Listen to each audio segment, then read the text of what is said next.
오늘의 말씀은 다니엘서 2장 1절부터 18절까지의 말씀입니다. 제가 먼저 읽겠습니다. 느부갓네살이 다스린 지 2년이 되는 해에 느부갓네살이 꿈을 꾸고 그로 말미암아 마음이 번민하여 잠을 이루지 못한지라. 왕이 그의 꿈을 자기에게 알려주도록 박수와 술객과 점쟁이와 갈대아 술사를 부르라 말하매 그들이 들어가서 왕의 앞에 선지라. 왕이 그들에게 이르되 내가 꿈을 꾸고 그 꿈을 알고자 하여 마음이 번민하도다 하니 갈대아 술사들이 아람말로 왕에게 말하되 왕이여 만수무강하옵소서. 왕께서 그 꿈을 종들에게 이르시면 우리가 해석하여 드리겠나이다 하는지라.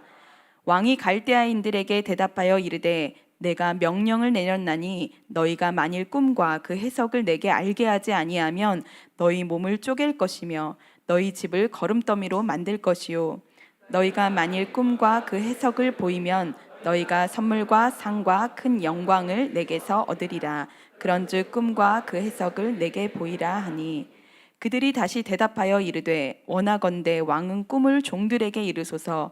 그리하시면 우리가 해석하여 드리겠나이다 하니 왕이 대답하여 이르되 내가 분명히 아노라. 너희가 나의 명령이 내렸음을 보았으므로 시간을 지연하려 함이로다.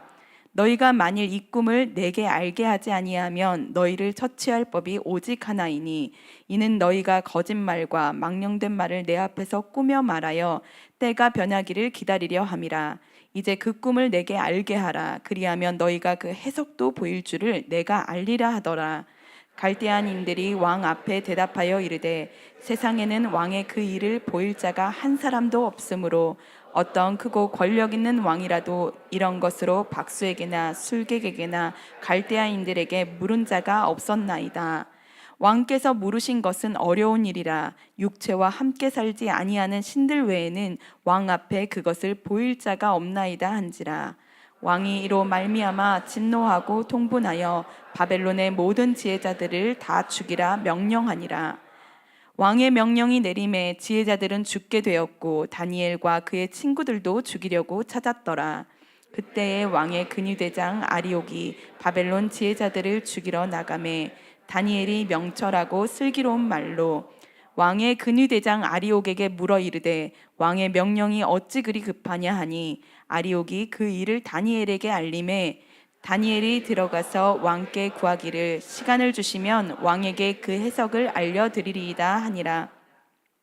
이에 다니엘이 자기 집으로 돌아가서 그 친구 하나냐와 미사엘과 아사랴에게 그 일을 알리고 하늘에 계신 하나님이 이 은밀한 일에 대하여 불쌍히 여기사 다니엘과 친구들이 바벨론의 다른 지혜자들과 함께 죽임을 당하지 않게 하시기를 그들로 하여금 구하게 하니라.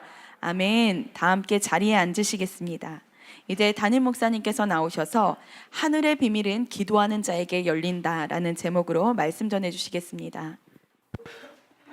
할렐루야. 순전한 교회 주일 예배에 참여하시는 여러분 모두를 주님의 이름으로 환영합니다. 잘 오셨습니다. 우리 인사 나누실까요? 사랑하고 축복합니다. 잘 오셨습니다. 기도하고 말씀 전하겠습니다.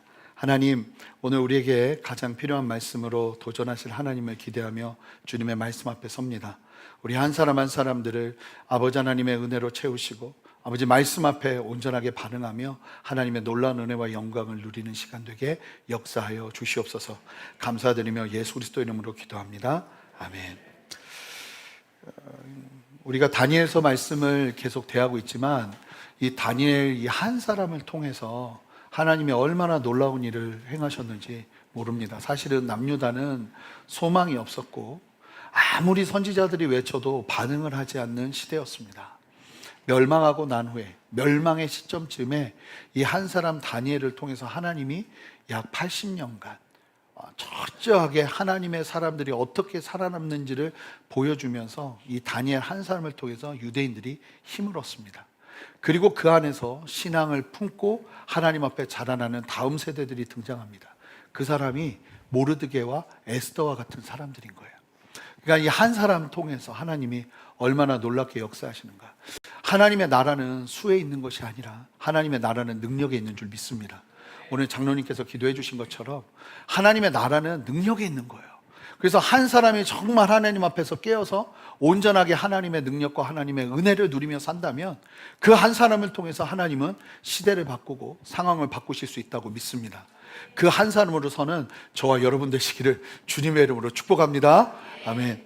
우리 함께 좀 말씀을 볼 텐데요. 오늘 말씀도 사실은 오늘 말씀은 좀 내러티브예요. 그러니까 이야기식이죠. 이야기들이 담겨 있는데 이 이야기를 좀 자세하게 볼 필요가 있어요. 단순하게 느부갓네살이 참 나쁜 사람이구나, 갑자기 왜 이렇게 얘기할까, 뭐 이렇게 보는 것이 아니라 왜 이럴 수밖에 없었는지를 함께 살펴보면서, 그래야 다음 주, 다다음 주 설교, 다음 주는 가정주일이고 그 다음 주는 스승의 날, 또 목자님들과 스승들을 위해서 같이 좀 말씀 나눴으면 좋겠어서 2주 동안은 특별 설교를 하지만 그 다음에 이제 보게 될 말씀들도 오늘 말씀이 잘 이해돼야 이래서 다니엘이 이와 같은 결정을 했고 하나님이 역사하셨구나 하는 것을 보시게 될 거예요. 그래서 오늘은 좀 이 이야기를 함께 좀 빨려 들어갔으면 좋겠어요. 그래서 다니엘이 돼서, 내가 다니엘이 되어서 이 상황과 환경으로 들어간다 하는 마음으로 오늘 말씀을 좀 함께 보면서 주님 앞에 나아가는 시간 되면 좋겠습니다. 다니엘과 세 친구들은 느부갓네살의 눈에 듭니다. 3년 동안 훈련을 받았는데, 다니엘과 세 친구는 3년 동안 훈련을 받았는데 오늘 1절을 보시면 느부갓네살 2년에 일어난 일을 이야기해 줍니다. 그러니까 이게 좀 날짜가 연수가 맞지 않는 것처럼 보이는데, 여러분, 느부갓네살의 1년, 2년을 계산하는 바벨론식 계산과 또 유대 사람들이 계산하는 시간의 계산은 조금 차이가 있어요.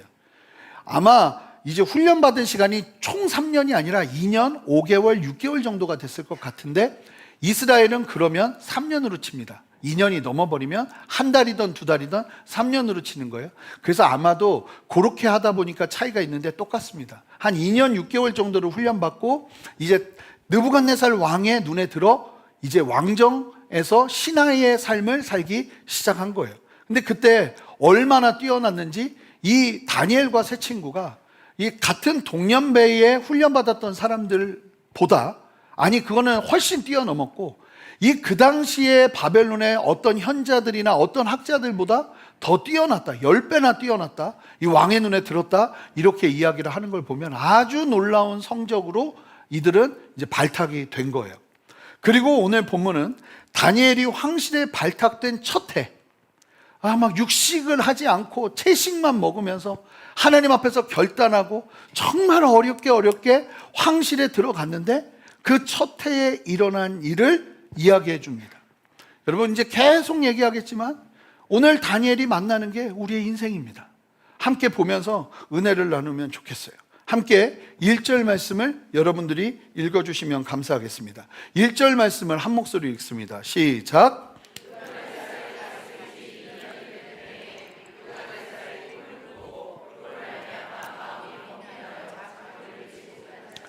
이 느부갓네살 왕이 꿈을 꿨는데 그 꿈이 너무나 강렬했던 거예요. 근데 오늘 본문에서는 그 꿈의 내용을 이야기하지 않습니다. 그 꿈이 너무나 강렬해서 마음에 번민이 일어났다고 이야기를 하는데, 원문을 보면 마음이 종처럼 울려졌다, 이런 의미예요. 그러니까 종이 울리듯 마음을 때리는 것 같은 충격을 느부갓네살이 꿈을 통해 받은 거예요. 여러분, 인생에 그런 꿈들이 좀 있죠. 많지는 않지만 내 인생에 마치 일어났는데도 너무 내 마음을 막 흔드는 그런 꿈 말이에요. 창세기 요셉의 이야기에서도 그렇지만 고대 왕국 대부분이요, 꿈을 신의 계시로 여겼고, 왕이 꾸는 의미 있는 꿈은 나라의 미래와 연결된다고 보았어요. 당시에 왕의 꿈을 해석하는 것은 국가의 운명을 해석하는 중대한 행위로 여겨졌기 때문에 당연히 느부갓네살이 이런 꿈을 꾸고 나니까 이 너무나도 중요한 나라의 문제가 된 겁니다. 그래서 실제로 하나님이 믿지 않는 자들에게 역사 속에서 일하실 때 간섭하는 가장 직접적인 방법이 꿈인 걸 우리는 성경을 통해서 볼 수 있어요. 그러다 보니 하나님의 간섭이 믿지 않는 자들에게도 꿈으로 역사되다 보니 이 믿지 않는 나라들 안에서도 자연스럽게 이 꿈이 중요한 이슈로 대두될 수밖에 없었던 거예요. 그러니까 왕이 막 이렇게 막 복잡한 꿈을 꾸고 나니까 온 국민이, 온 백성들이 난리가 난 겁니다. 그러면서 꿈을 해석할 사람들을 모읍니다. 자, 2절 함께 읽어보겠습니다. 2절 말씀입니다. 왕이 그의 꿈을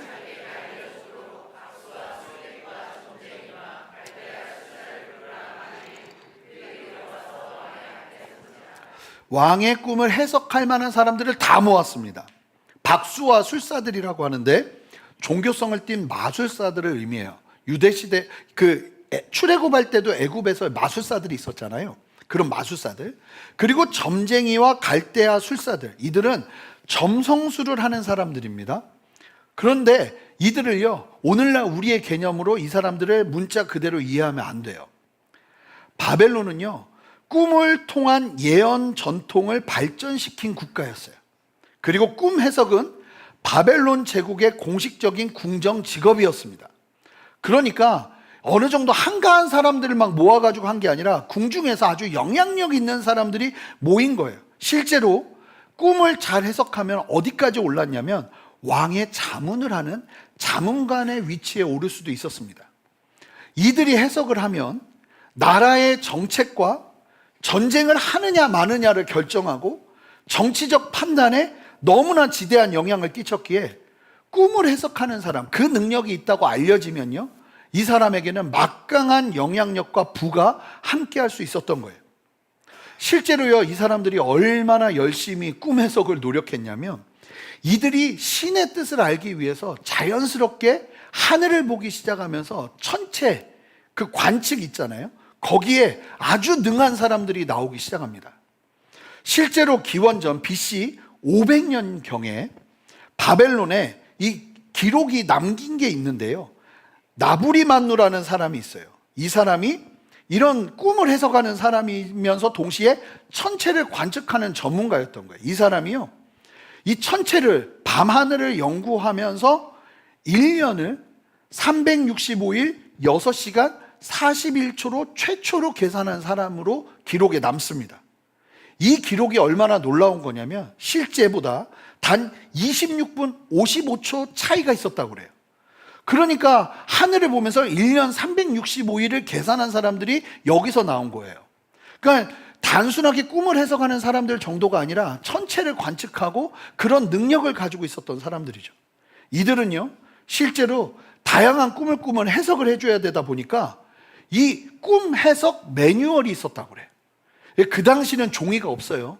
도서관이라고 하니까 막 책이 있는 도서관을 생각하시면 안 되고, 그 당시는 어떻게 기록으로 남겼냐면 이 기록이 실제로 유적으로 남아있어요. 꿈 해석 매뉴얼이 2개가 있다고 저는 알고 있는데, 하나가 대형박물관. 혹시 대형박물관은 영국을 가게 되면 꼭 가보셔야 돼요. 저도 한번 가봤는데요, 아니 얼마나 외국에 있는 남의 것을 다 갖고 왔냐면 아수르의 그 벽면을, 성벽 벽면을 다 옮겨놨어요. 온갖 게 거기 다 있어요. 그 나라에도 없는 게 대형 박물관에 다 있더라고요. 그래서 아수르 사람들이 얼마나 잔인하게 민족 정책을 펼치면서 침략을 했는지도 다 보여요. 근데 거기에 이런 자료가 있는데, 또 이게 똑같은 게 펜실베니아 대학교 박물관에도 소장 중이에요. 이게 점토판이에요. 한번 그림을 보여주시면, 이 점토판이요, 꿈 해석을 어떻게 해야 되는지에 대한 매뉴얼을 담고 있대요. 그래가지고 요걸 보면서 사람들이 배운 거예요. 그러니까 2000년이 훨씬 전에도 이런 것들이 있었다고 이야기를 하니까, 그러니까 꿈 해석 쪽으로는 얼마나 많은 자기들 나름대로, 근데 엉터리겠죠. 그럼에도 불구하고 자기들 나름대로의 매뉴얼을 가지고 나갔던 거예요. 다시 불 켜주시면, 그런 느부갓네살 왕 앞에 선 꿈 해석 전문가들 앞에 느부갓네살이 미션을 주는데, 태어나서 그들이 처음 듣는 당황스러운 미션을 줍니다. 자, 어떤 미션을 주는가? 5절, 6절을 보시면 왕이 갈대아인들에게, 그 꿈 해석하겠다고 모인 사람들에게 대답하여 이르되, 내가 명령을 내렸나니 너희가 만일 꿈과 그 해석을 내게 알게 하지 아니하면, 자, 미션이 뭐냐면, 보통은 항상 꿈을 얘기하면 왕이요, 꿈은 이런 뜻입니다 하고 해석을 했어요. 매뉴얼이 있으니까. 그들은 그걸 가지고 또 막 신탁을 하는 흉내를 내면서 이렇게 하나님의 뜻입니다 하면서 막 해석을 해줬단 말이에요. 그런데 이번 미션은 뭐냐면 자기가 꾼 꿈을 남들 보고 맞추래요. 그리고 그 꿈을 맞추고 해석하면 그 해석은 진짜 해석이니까 믿겠다 하는 거예요. 자, 이 얘기는 무슨 얘기예요? 니들 못 믿겠어 그러고 있는 거예요. 니들 지금까지 꿈 해석을 나한테 계속 해줬는데 시원찮아, 못 믿겠어. 이러면서 뭐라고 말하냐면 너희들이 내 꿈을 알아맞추고 해석하지 않으면 너희 몸을 쪼갤 것이며. 남의 꿈을 어떻게 맞춰요? 근데 몸을 쪼갤 거라고 협박을 해요. 근데 실제로 이런 일들이 일어납니다. 너희 집을 거름더미로 만들 것이요. 이때는 아니지만 이 다음에 페르시아 왕국이 서는데 역사적인 기록을 보면 한 왕이 점성술사들과 꿈을 해석하는 사람들을 한 번에 다 죽인 일이 있어요. 그 정도로 중요했던 거예요, 꿈 해석이. 그러면서 뭐라고 말하냐면 만약에 이제 꿈을 해석하면 이런 혜택이 있을 거라고 얘기하죠. 6절, 너희가 만일 꿈과 그 해석을 보이면 너희가 선물과 상과 큰 영광을 내게서 얻으리라. 그런즉 꿈과 해석을 내게 보이라 하는 거예요. 지금 자신의 꿈의 내용을 말하면서 해석해달라고 하는 게 아니라 꿈과 해석을 동시에 나에게 말해달라고 그러는 거예요. 내가 꾼 꿈을 너희가 맞추고 그 꿈의 내용도 해석하라고 하는 거예요. 그리고 만약에 그걸 하지 못하면 다 죽이겠다고 하는 거죠. 문제는 이들에게 꿈을 해석할 매뉴얼이 있기에 꿈을 들으면 어떻게든 해석하고 뭔 말이라도 할 수 있는데 왕이 어떤 꿈을 꾸었는지를 알아내고 꿈을 해석하는 건 이거는 신의 영역인 거예요. 사람의 영역이 아닌 거예요. 그러자 왕 앞에 서 있는 그 꿈 해석 전문가들이 다 당황하면서 어떤 꿈을 꾸셨는지 왕이 말씀해 주셔야 우리가 해석할 수 있다고 막 당황하면서 왕에게 말을 늘어놓기 시작합니다. 그러자 왕이 이렇게 말합니다. 자, 8절 9절을 보시면 왕이 대답하여 이르되 내가 분명히 아노라 너희가 나의 명령이 내렸음을 보았으므로 시간을 지연하려 함이로다. 지금 니들 나한테 말하는데 시간 끌려고 하는 거지. 그러면서 뭐라고 말하냐면 너희가 만일 이 꿈을 내게 알게 하지 아니하면 너희를 처치할 법이 오직 하나이니 너희가 거짓말과 망령된 말을 내 앞에서 꾸며 말하여 때가 변하기를 기다리려 함이라. 이제 그 꿈을 내게 알게 하라. 그리하면 너희가 그 해석도 그러면 그 다음에 너희가 하는 해석도 내가 그대로 믿을 것이니 꿈을 알게 하라는 거죠. 자, 보세요. 지금 느부갓네살이 말하는 걸 잘 보시면 꿈을 해석하는 사람들을 향한 불신이 가득 차 있어요. 왕은 자신이 꾼 꿈이 너무나도 중요하고 의미 있는 꿈이라는 사실을 알고 있었기에 더 이상 거짓말을 해대는 내 앞에 있는 이 신하들 앞에 이 꿈을 이야기하고 싶지 않았던 거예요. 실제로 다음 말씀에서 보시겠지만 왕이 어떤 꿈을 꿨냐면 사람의 형상을 한 거대한 신상이 머리와 몸통과 다리 쪽이 다 다른 재료로 만들어져 있어요. 이게 기가 막힌 게 바벨론 이후에 이 고대 근동지방의 패권을 차지할 로마 제국까지 예언이 되어 있는 말씀이에요. 그런데 그 신상이 하늘에서부터 오는 큰 운석으로 부서지고 깨지는 꿈이에요, 이 내용이. 그러니까 너무 불길하잖아요.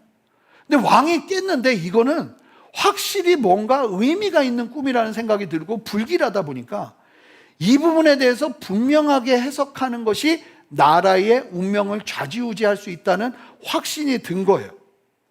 그래서 정말 온전한 해석을 원했고 그를 위해 왕이 고안해낸 방법이 뭐냐면 자신이 꿈을 말하지 않아도 왕의 꿈을 파악하고 해석까지 하게 하는 사람이 있어야 이 문제가 해결된다고 본 거예요.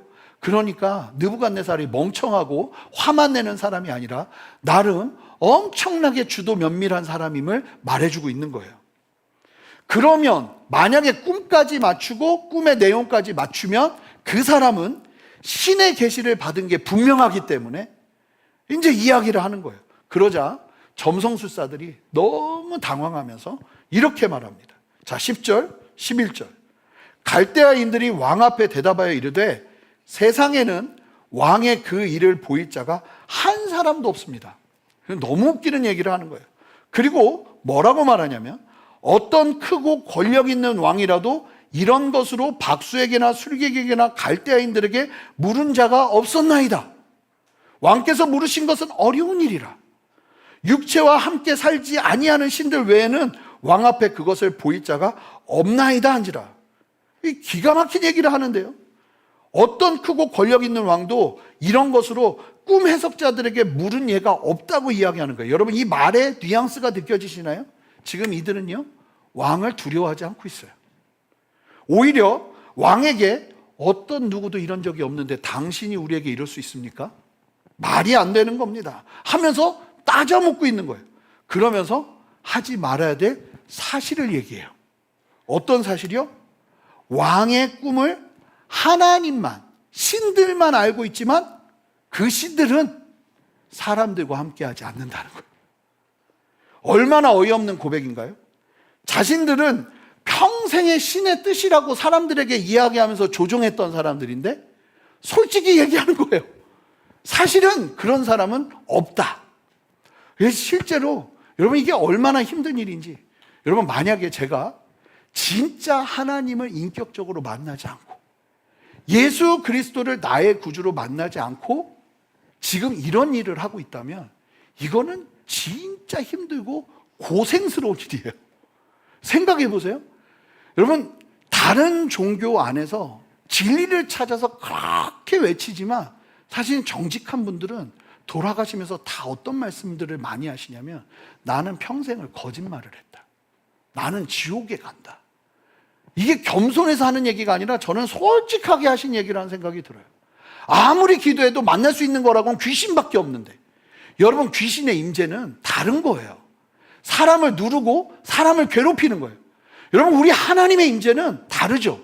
하나님의 임재는 우리를 평안으로 인도하고 어떤 것과 비교할 수 없는 완전한 평강과 은혜로 우리를 채우는 게 하나님의 임재예요.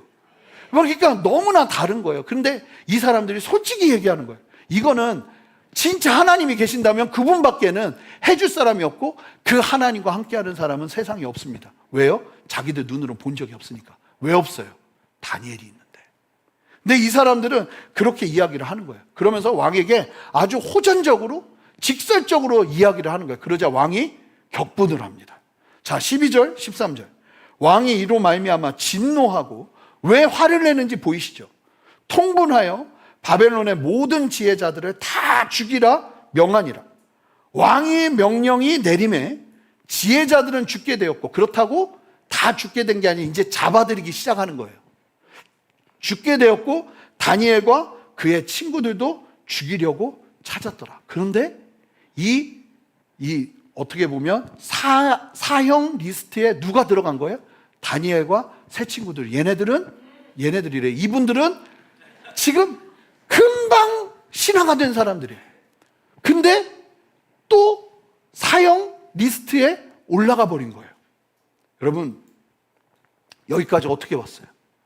그 어려운 포로의 걸음을 걸으면서 바벨론까지 도착했고, 거기서 수많은 난관을 이겨내면서 고기도 먹지 않고 채식을 하면서 뜻을 정하면서 하나님의 은혜로 딱 황실의 신하가 됐어요. 그랬더니 다니엘과 세 친구들을 기다리고 있는 만남은 죽음밖에 없었어요. 여러분, 저와 함께 이렇게 외쳐볼까요? 인생은 원래 그렇다. 인생이 원래 그래요. 참 신기한 게, 성경은 사실을 말하지 판타지를 우리에게 전해주질 않아요. 여러분, 우리의 인생이요, 야, 이거 하나 이기면 내가 큰 은혜를 누리겠지, 이것만 하면 너무나 좋은 일이 있겠지 하지만 그거 딱 넘고 나면 골리앗이 나를 기다릴 때가 얼마나 많은지 몰라요. 제가요, 야, 우리 교회 공사만 시작되면 너무 좋겠다 그랬거든요. 지금 얼마 안 됐잖아요. 근데 아니에요. 또 힘든 게 왜 이렇게 많아? 넘어야 될 산이 또 왜 이렇게 많아? 그러는 거예요. 근데 이게 이상한 게 아니라 인생은 원래 이렇다는 거예요. 여러분, 제가 여러분들에게 항상 외치게 하는 게 있죠. 영적 전쟁은 언제까지요? 죽을 때까지. 힘차게 외쳐야 돼. 이런 거는 힘없게 외쳐야만. 자, 영적 전쟁은 언제까지요? 죽을 때까지. 그게 우리의 인생이라는 거예요. 참 기가 막히죠. 이제 좀 살만해졌는데 죽음의 위기가 그들의 눈앞에 있었기 때문이에요. 여러분, 근데 더 놀라운 사실은 이 사실이요, 100년 전에 이 일이 일어나기 100년 전에 이사야 선지자를 통해서 그대로 예언이 되었었어요. 이사야 47장을 보면 47장 전체가 바벨론의 멸망에 관한 말씀이에요. 그런데 이 바벨론이라는 나라가 100년 전에는 도시국가여서 주변 사람들도 잘 모르는 나라가 바벨론이었어요. 그런데 100년 전에 이사야 선지자가 이 바벨론이 어떻게 멸망할 것인지를 이야기하면서 바벨론이 강력한 나라가 되었다 멸망하게 될 것임을 예언을 해요. 정확하게. 우리 함께 보시면 47장 1절에 보시면 처녀 딸 바벨론이여 하면서 바벨론이 어떻게 무너지는가를 이야기하는데 이 중에 12절 13절을 보시면 이런 말씀이 있어요. 이들이 뭐 때문에 멸망하는가. 그리고 이 말씀이요 다니엘 지금 오늘 본문에 그대로 펼쳐져요. 자, 말씀은 참 위대한 거예요. 말씀은 정말로 놀라운 거예요. 하나님의 말씀대로 세상이 이루어지는 줄 믿습니다. 하나님이 요한계시록을 통해서 마지막에 있을 때를 성경 전체를 통해서 우리에게 말씀하신 대로 세상이 흘러가고 있어요. 여러분 한번 12절 13절 함께 읽어볼까요? 여러분들이 읽어주세요. 읽습니다. 시작.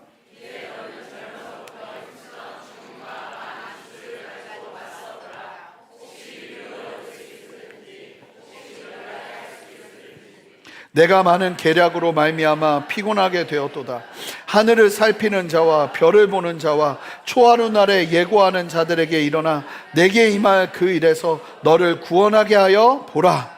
여러분 이들의 주문과 주술은 결국 사람의 머리에서 나오는 계략이라는 거예요. 그리고 이 말씀이 마치 오늘 본문을 알고 있다는 것처럼 이야기해주고 있어요. 하나님의 말씀은 참 놀랍죠.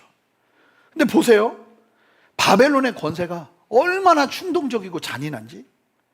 다니엘과 새 친구들이 살아내야 될 세상은요 언제 내가 어떻게 될지 모를 외줄타기 하는 것 같은 인생이었어요.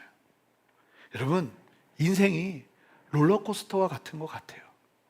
그리고 어떤 분들은 이런 분들 있죠. 하루하루 정말 알 길을 알 수 없는 위태한 길 위에 계시는 분들.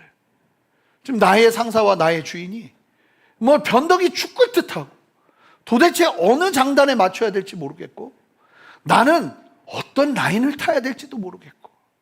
여러분 그런 분들에게 오늘 말씀이 너무나도 큰 힘이 되기를 주님의 이름으로 축복합니다. 성도는 라인을 타는 게 아닙니다.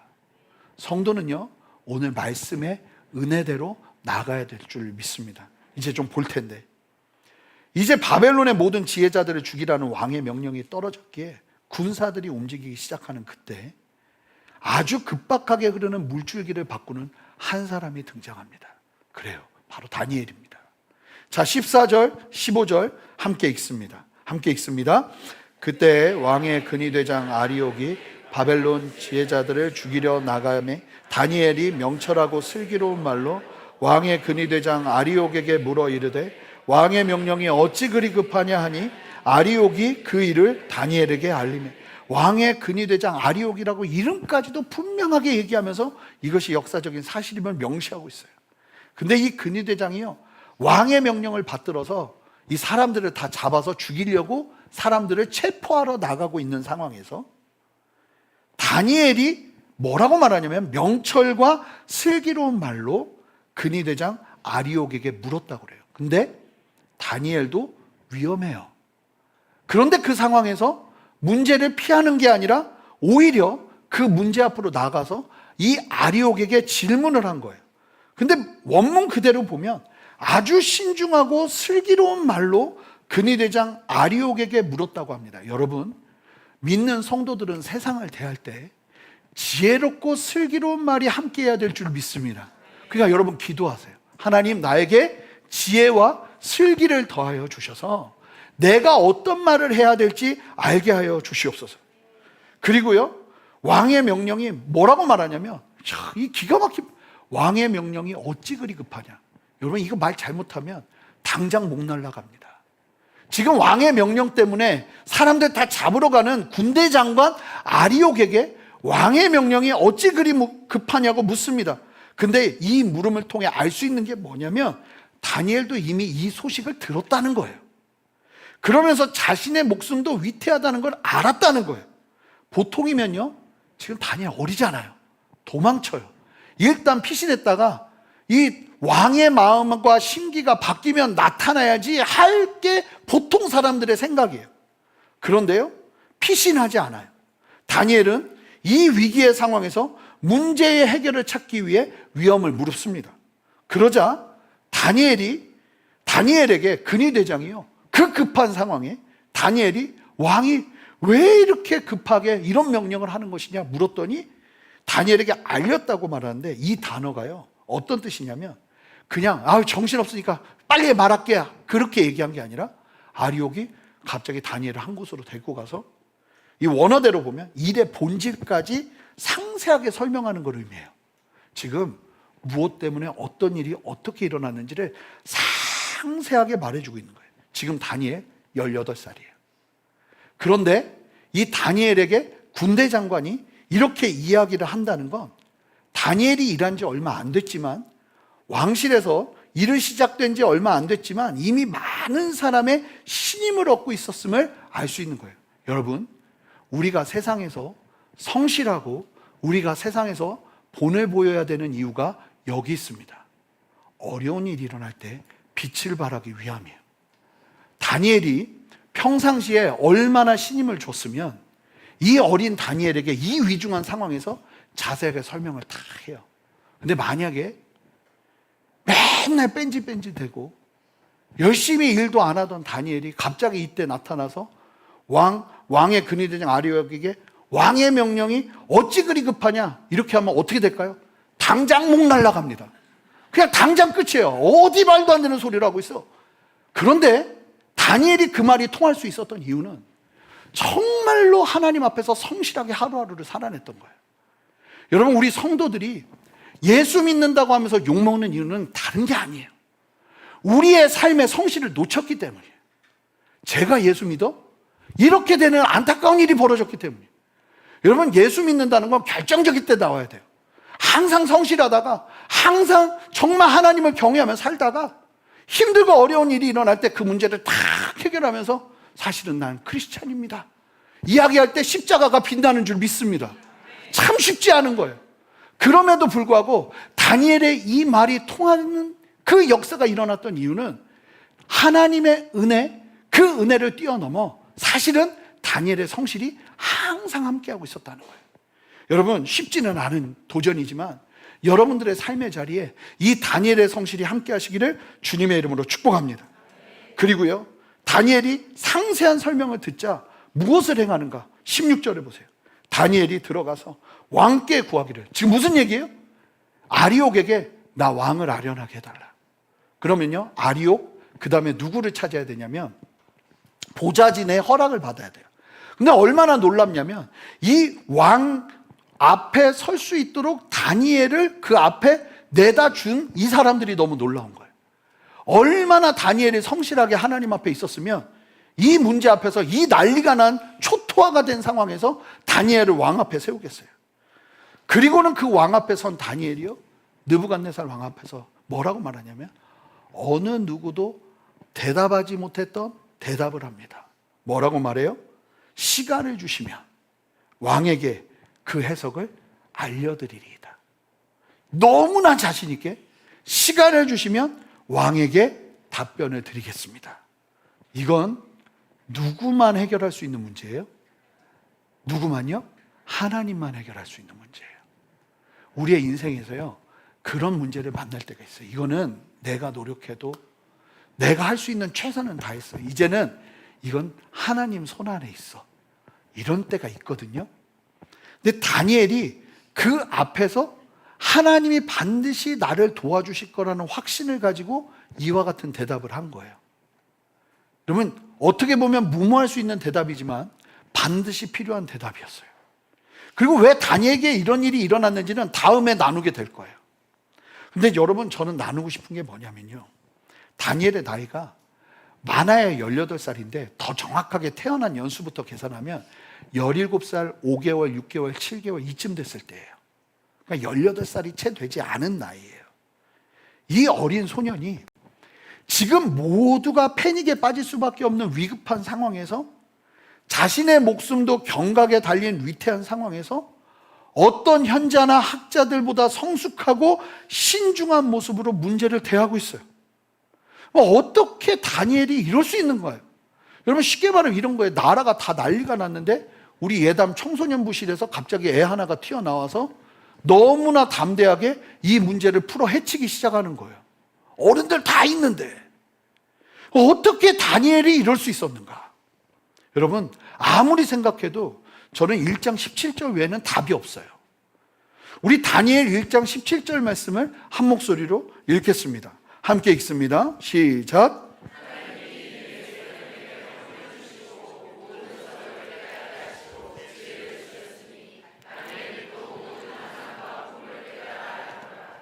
이때부터 다니엘에게 학문의 은혜 마다, 그리고 지혜의 은혜 호크마, 그래서 내가 살아내야 되는 영역에서 하나님의 놀라운 기름 부음을 경험하기 시작해요.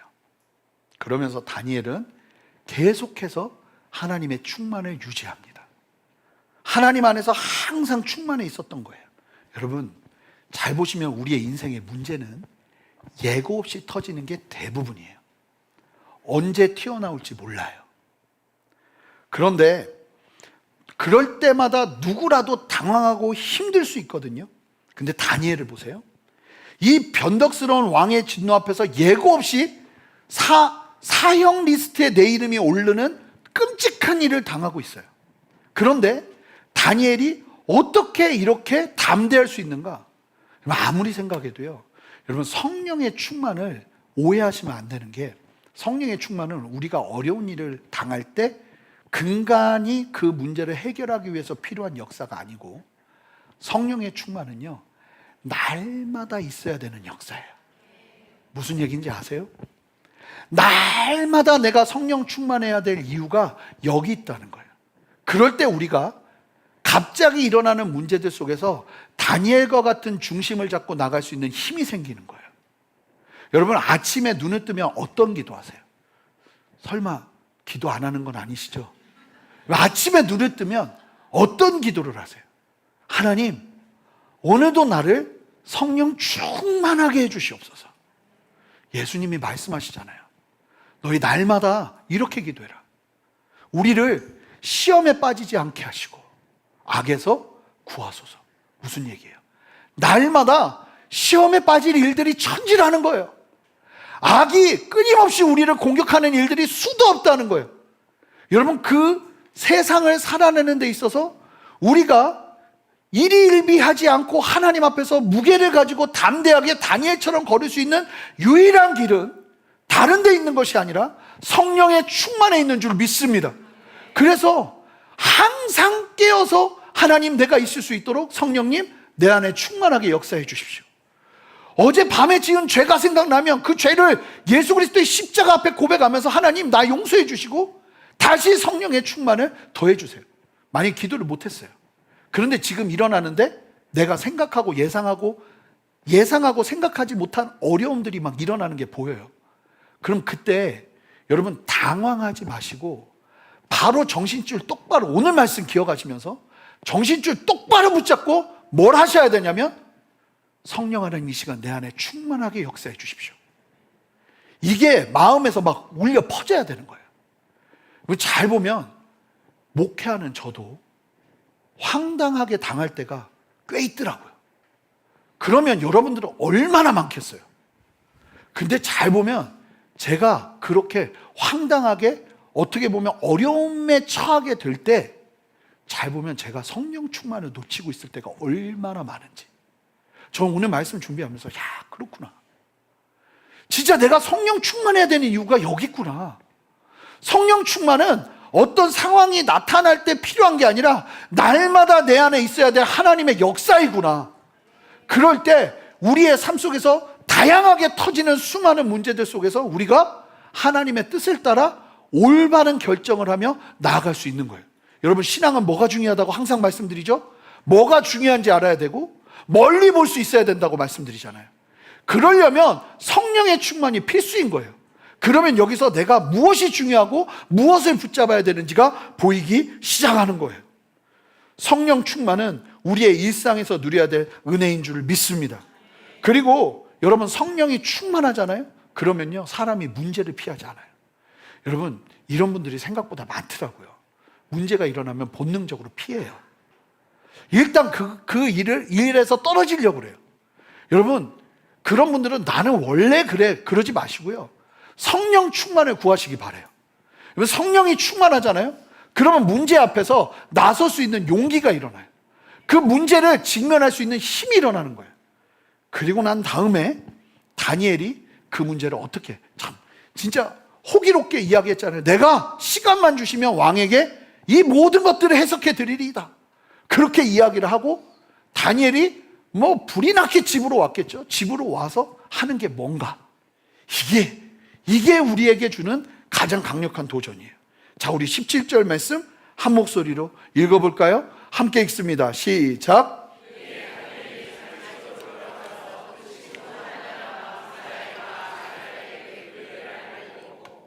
여러분, 다니엘이 뭐 합니까? 적극적인 기도를 합니다. 여러분, 저는 이걸 적극적인 기도라고 말하고 싶어요. 이 문제를 해결해 주실 분은 하나님밖에 없잖아요. 그렇죠? 지금 이 상황에서 이 문제를 해결해 주실 분은 하나님밖에 없어요. 여러분, 인생 살다가 그런 일 반드시 만나요. 하나님밖에 없는데요, 그때 우리가 해야 되는 게 무엇인가? 여러분, 다니엘 보시면 어떻게 하냐면 도착하자마자 혼자 기도하지 않고, 이게 생명이에요. 혼자 기도하지 않고 기도의 동역자들에게 이 사실을 알립니다. 17절 다시 한번 보여주시면, 하나냐와 미사엘과 아사랴에게 그 일을 알렸다고 말하는 이 알렸다는 단어가 아리옥이 다니엘에게 알렸다는 그 단어 호다가 그대로 사용돼요. 무슨 얘기예요? 야, 나 급하니까 빨리 기도해가 아니라 자세하게 친구들에게 무슨 일이 벌어졌는지를 얘기했다는 거예요. 여러분, 기도 제목을 나눌 때 여러분 두려워하지 마세요. 내 삶을 오픈하는 걸 두려워하지 마세요. 그리고 기도 제목을 들으시는 분들은 무게감을 가지고 들으셔야 돼요. 이 사람이 이런 기도했어 하고 딴 사람들한테 얘기하시면 안 되는 거예요. 누군가가 기도 제목을 나눌 때, 그리고 나도요, 나눌 때 적당하게 나누고 싶어요. 왜냐하면 나를 다 드러내고 싶지 않거든요. 근데요, 여러분, 생명은, 오늘 말씀이 주는 도전은, 여러분, 금박한 기도 제목, 너무나 힘든 기도 제목이면 여러분, 기도하는 사람들에게 사실대로 내용을 상세하게 나눌 필요가 있어요. 저는요, 문제가 일어날 때 항상 자세하게 이야기해요.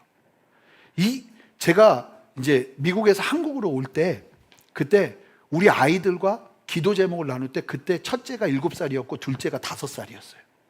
네, 앉아요. 그런데 지금도 기억나요. 그 기숙사 그 거실에 딱 앉아가지고, 지금부터 아빠가 하는 말을 잘 들어라. 그러면서 우리가 왜 미국에서 한국으로 가야 되는지, 걔네들은 다 이해할 수 없지만 20분가량을 설명을 했어요. 그랬더니 더 놀라운 건 5살짜리와 7살짜리의 눈이 비장해요. 무슨 말인지 모르겠는데 아빠가 중요한 얘기를 해. 그리고 야, 이제 우린 기도해야 된다. 그러면서 어떻게 기도해야 되는지 이야기하고 같이 기도하는 거예요. 저는 아이들이 못 알아듣는다고 생각하지 않아요. 항상 기도 제목은요, 기도해야 될 때 적당하게 나누는 게 아니에요. 자세하게 상황을 나누고 같이 부탁해야 되는 거예요. 그러지 않으면 지금 이 하나님이 도와주시지 않으면 난리가 나는 그 급박한 상황에서 다니엘은 혼자 밀실로 들어간 게 아니라 기도의 동역자들과 기도 제목을 나눴다는 거예요. 더 기가 막힌 건 18절. 자, 보세요. 기도를 어떻게 해야 되는지 기도 내용까지도 설명해 줍니다. 자, 그러면서 니들은 알리고 난 다음에 이렇게 기도해 줘.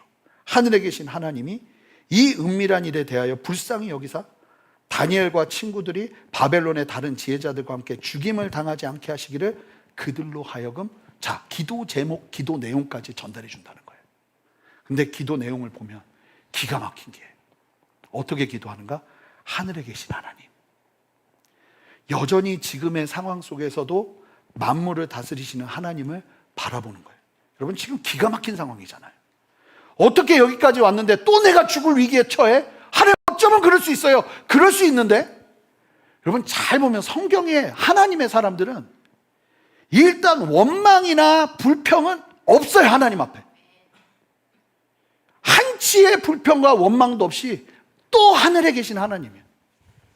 원망이 일어나면요, 제가 사실은 이렇게 썼어요. 원망은 개나 줘버려. 이거를 좀 서로 외치게 하고 싶었는데 차마 그러고 싶지는 않아요. 그냥 저만 할게요. 원망은요, 개나 줘버리세요. 원망은 다 버려버리세요. 아무 쓸모없는 게 원망이에요. 원망이 일어나면 그 원망을 던져버리세요. 그건 여러분들을 죽게 하는 것이지 독약이지 여러분들이 먹어야 될 게 아니에요. 쳐다보지도 마세요. 백해무익이에요. 여전히 살아계신 하나님을 바라보는 믿음의 눈을 가지시기를 아멘 크게 하셔야 돼요. 주님의 이름으로 축복합니다. 원망이 일어나면 던져버리는 거예요. 하나님을 붙잡는 거예요. 왜요? 그래도 이 일을 해결해 주실 분은 하나님밖에 없어요. 다니엘이 뭐라고 기도하나요? 기가 막혀요. 이 은밀한 일에 대해서 말씀해 주시는데 뭐라고 말하냐면, 주여 우리를 불쌍히 여겨 주시옵소서. 참, 이게 기도라니까요. 불쌍히 여겨 주시옵소서. 이게 하나님을 섬기는 주의 백성들의 기도에, 아무리 원망스러운 상황에서도 하나님 앞에 간구할 때 주여 불쌍히 여겨 주시옵소서.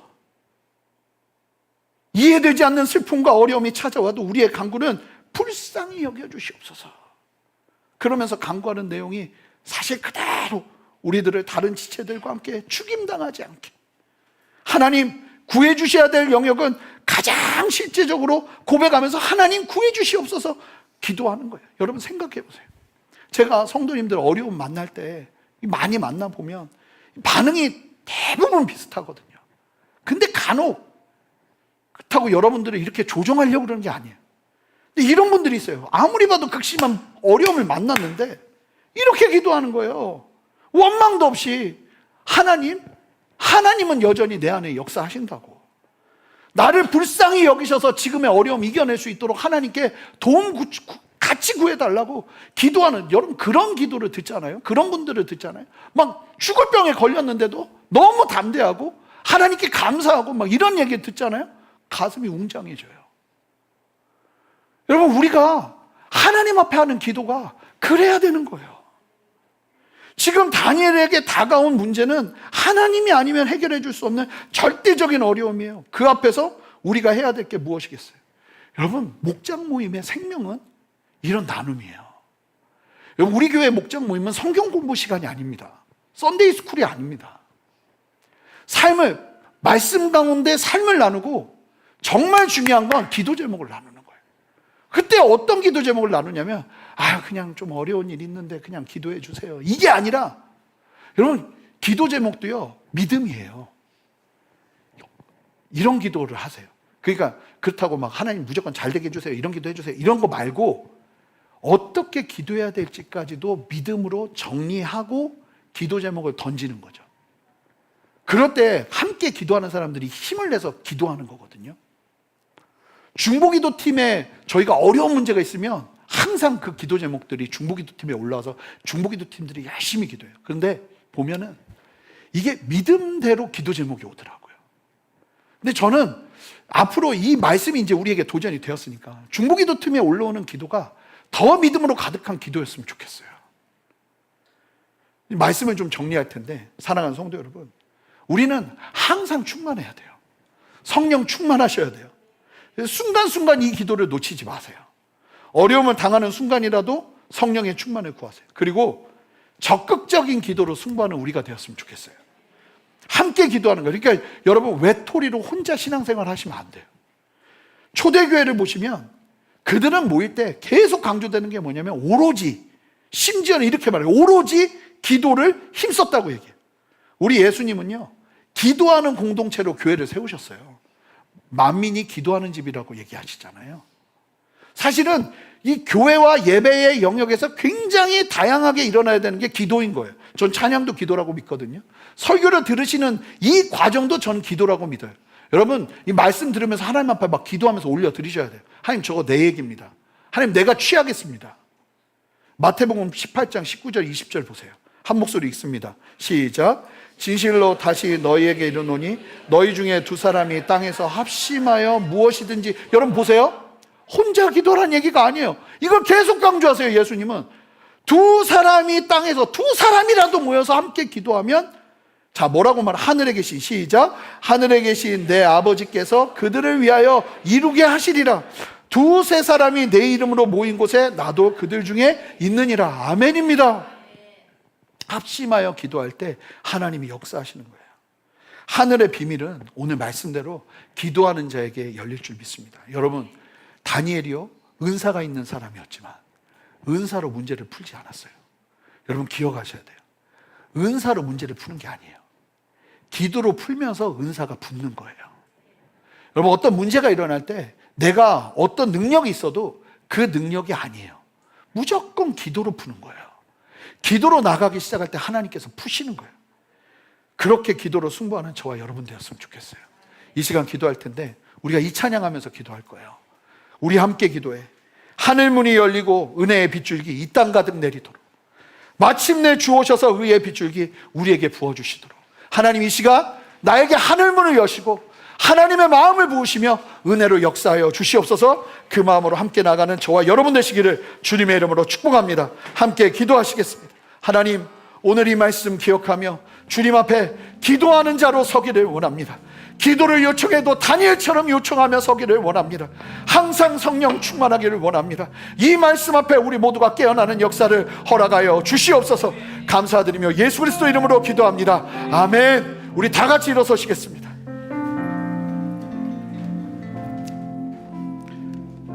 우리 함께 고백합시다. 우리 함께 기도해. 우리 입술로 고백하세요. 함께 기도해. 이 시간 주 앞에 나와, 주 앞에 나와 무릎 꿇고 긍휼 베푸시는 주, 베푸시는 주, 하늘을 향해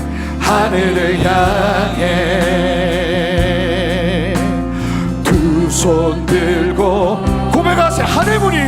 하늘문이 열리고 은혜의 빗줄기 이 땅 가득 내리도록, 마침내 주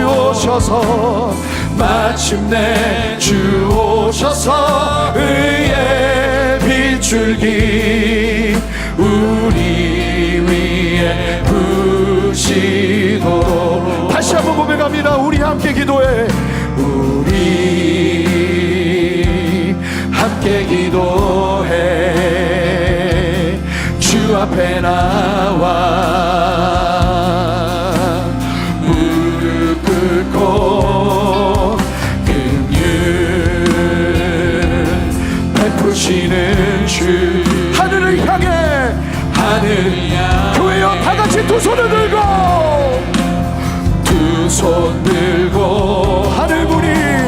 하늘문이 열리고 은혜의 빗줄기 이 땅 가득 내리도록, 마침내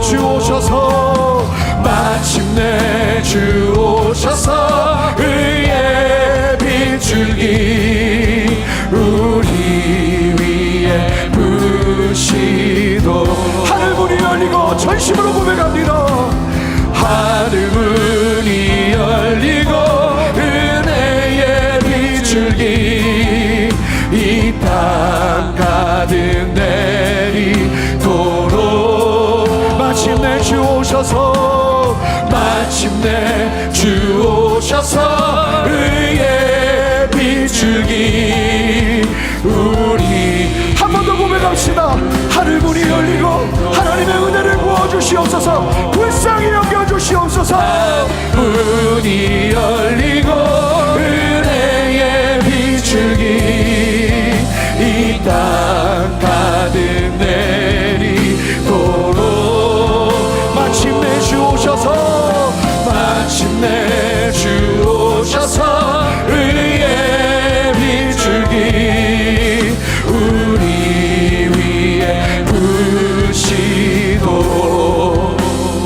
여러분 오늘 말씀을 보시면 다니엘이 하나님의 능력을 끌어당겨야 되는 상황이에요. 다니엘이 이 상황을 해결할 수 있는 유일한 길은 하나님밖에 없기에 하나님의 능력을 끌어당겨야 되는 상황이에요. 그런 상황이 되니까 다니엘이 어찌합니까? 성령의 충만함 앞에서 중심을 잡고 함께 기도하는 사람들을 일으키고 기도하며 주님 앞에 나아갑니다. 원망하지 않고 주여 우리를 불쌍히 여기셔서 하늘의 문을 열어 주시옵소서. 이 기도가 우리에게 살아야 될 줄 믿습니다. 다 같이 두 손에 듭시다.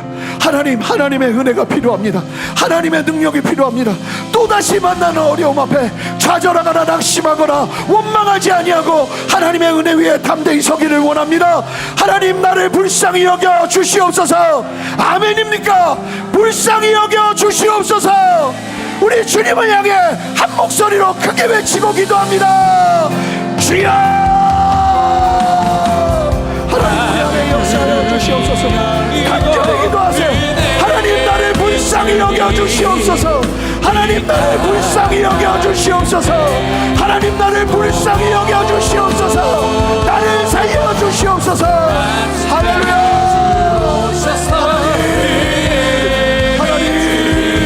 하나님의 은혜를 담겨야 합니다. 하나님의 은혜를 담겨야 합니다. 하나님, 나의 힘이 아닌 하나님의 마음으로 일어서기를 원합니다. 하나님이 역사하여 주셔서 나를 깨워주시옵소서. 나를 깨워주시옵소서. 나를 깨워주시옵소서. 심령들을 깨워주시옵소서. 하나님, 담대함을 주시옵소서.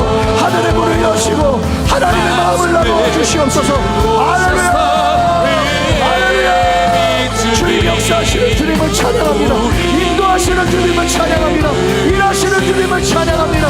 하나님이 역사하여 주시옵소서. 하나님 다스려 주시옵소서. 하나님 은혜를 부어 주시옵소서. 하나님 역사하여 주셔서 하나님의 인도하심과 하나님의 역사하심과 하나님의 다스리심을 볼 수 있도록 주여 역사하여 주시옵소서. 다시 한번 믿음이 불같이 일어나게 하옵소서.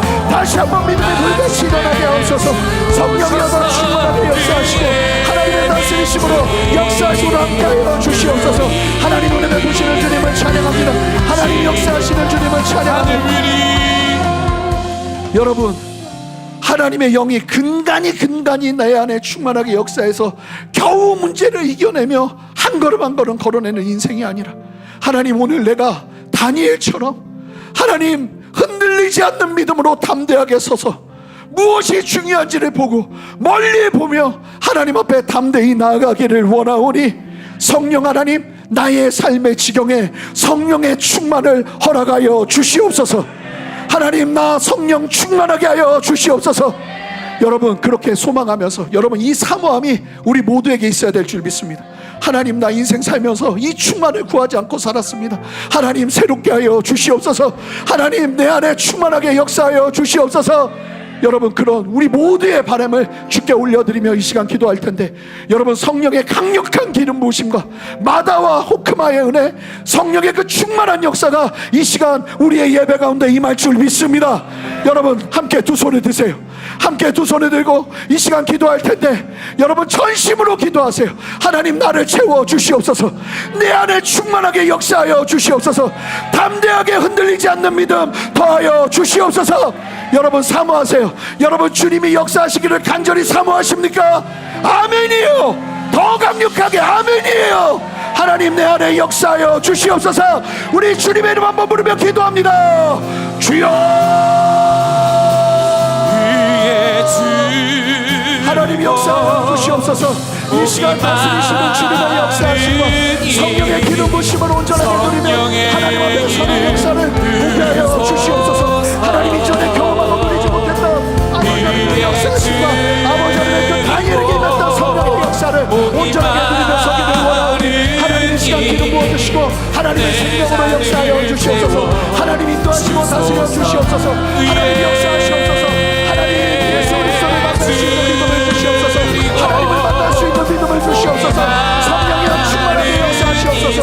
성령이여 충만하게 역사하셔서 하나님의 기름 부음을 놀랍게 누리며 나갈 수 있는 은혜를 허락하여 주시옵소서. 성령이여 충만하게 역사하시옵소서. 기도하세요. 기도하세요. 간절히 기도하세요. 하나님 역사하여 주시옵소서. 하나님 역사하여 주시옵소서. 하나님 만나 주시옵소서. 하나님 이 시간 만나 주시옵소서. 성령의 충만으로, 성령의 기름 부음으로, 성령의 만지심으로 하나님 역사하여 주시옵소서. 하나님 역사하여 주시옵소서. 하나님 다스려 주시옵소서. 하나님의 기름 부음으로, 하나님의 역사하심으로, 하나님의 기름 부음으로, 하나님의 역사하심으로 하나님 만져 주시옵소서. 다스려 주시옵소서. 성령이여 충만하게 역사하시옵소서. 하나님의 기름 부음으로 역사하시옵소서. 하나님의 기름 부음으로 역사하시옵소서. 하나님 채워주시고 만져주시옵소서. 아버지의 기름 부음으로 만져주시옵소서. 하나님 이 시간 충만하게 하나님의 그 충만을 경험하며 설 수 있도록 이 시간 만지시고 역사하여 주시옵소서. 하나님 더 간절한 마음과 기도하게 하시고 성령의 기름 부음으로 나아갈 수 있는 은혜를 더하여 주시옵소서. 하나님 역사하여 주시옵소서. 더 간절하게 기도하세요. 간절하게 기도하세요. 이 시간 하나님이 여러분의 기도를 들으십니다. 하나님 역사하시고 다스리세요. 할렐루야. 주님 역사하여 주시옵소서. 성령의 기름 부음으로 역사하여 주시옵소서. 성령의 기름 부음으로 역사하여 주시옵소서. 성령의 기름 부음으로 역사하여 주시옵소서. 성령의 기름 부음으로 역사하여 주시옵소서. 하나님 이 시간 역사하셔서 하나님의 만지심을 누리게 하여 주시옵소서. 하나님의 만지심을 누리게 하여 주시옵소서. 하나님을 만날 수 있는 은혜를 허락하여 주시옵소서. 성령의 강력한 기름 부음 아버지 이 시간 우리 모두에게 임하기를 원하옵니다. 성령이여 역사하시고 다스려 주시옵소서. 할렐루야. 할렐루야. 할렐루야. 내 잔을 채워 주소서. 여러분 이 시간 우리가 마지막으로 나라를 위해 기도할 텐데 여러분들의 정치적인 소견을 내려놓으시고요. 하나님 이 나라를 주님께서 붙들어 주셔서 하나님의 간섭과 하나님의 섭리의 손길을 느부갓네살에게도 꿈으로 역사하시는 하나님의 섭리의 손길을 이 대한민국 위에 부어 주시옵소서. 하나님 사람의 사견이 앞서는 것이 아니라 하나님의 역사하심을 기대하며 기도하오니 하나님 이 대한민국 붙들어 주시옵소서. 하나 되게 하여 주시옵소서. 올바른 지도자를 세워 주시옵소서. 이 영역을 주께 올려드리며 함께 주님의 이름 한 번 더 부르며 기도합니다. 주여. 하나님 역사하시는 주님을 찬양합니다. 하나님이 대한민국 위에 하나님의 섭리의 손길과 하나님의 생명의 손길을 부어 주시옵소서. 이 나라가 주님의 손 안에 있습니다. 이 나라가 하나님의 은혜 안에 있습니다. 성령의 역사하여 주시고 하나님의 놀라운 기름 부음 안에 아버지의 간섭과 섭리 안에 온전한 지도자가 세워질 수 있도록 성령의 역사하여 주시옵소서. 성령의 기름 부어 주시옵소서. 하나님의 만지심을 보게 하옵소서. 하나님의 터치를 경험하게 하옵소서. 이 나라가 주님의 다스리심 안으로 들어가는 역사를 허락하여 주시옵소서. 세일을 행하시는 주님, 이 나라를 붙드시는 주님, 이 대한민국을 붙드시는 주님을 찬양합니다. 성령의 역사하시고 인도하셔서 하나님의 놀라운 기름 부으심으로 다스려 주시옵소서. 아멘. 우리 함께 고백합니다. 하늘문이 열리고 하늘문이 열리고 은혜의 비추기 이 땅 하늘 내리고로 마침내 주 오셔서 마침내 주 오셔서 의의 비추기 우리 위에 부으시도록. 모든 염려와 주로부터 오지 않는 불신과 주로부터 오지 않는 원망들을 이 시간 예수 그리스도의 십자가 앞에 못 박고 하나님 다니엘처럼 믿음 위에 든든히 서서 세상을 살아갈 수 있는 힘과 용기를 온전하게 누리기를 원합니다. 우리 안에 주님이 말씀하시지 않은 우리의 기대로 시작된 신앙적인 기대와 잘못된 환타지와 같은 그 영역들이 하나님 안에서 다시 한번 정리되기를 원합니다. 성경이 말하는 바대로 하나님 우리가 걸어가야 될 길과 걸음 속에서 하나님 앞에 온전히 지금도 살아계신 하늘에 계신 하나님을 바라보며 믿음의 두 손을 들고 주여 불쌍히 여겨 주시옵소서. 이 기도로 나아가는 믿음의 고백이 우리 모든 삶의 자리에서 회복될 수 있도록 주여 역사하여 주시옵소서. 하나님이 세우시는 아버지의 놀라운 은혜 아래 우리 모두가 다시 한번 일어서기를 원합니다. 하나님 다니엘의 영성을 우리에게 허락하여 주셔서 우리도 삶의 자리에서 하나님 기도를 부탁하고 기도를 나누며 함께 기도로 승부를 거는 하나님의 역사와 하나님의 능력을 끌어당겨서 아버지 우리의 삶의 자리에서 온전하게 누리는 역사를 보게 하여 주시옵소서. 그렇게 새 일을 행하실 주님의 이름을 높여드리고 찬양하며 예수 그리스도 이름으로 기도합니다. 아멘. 우리 주님께 영광의 박수 올려드리겠습니다. 할렐루야. 네.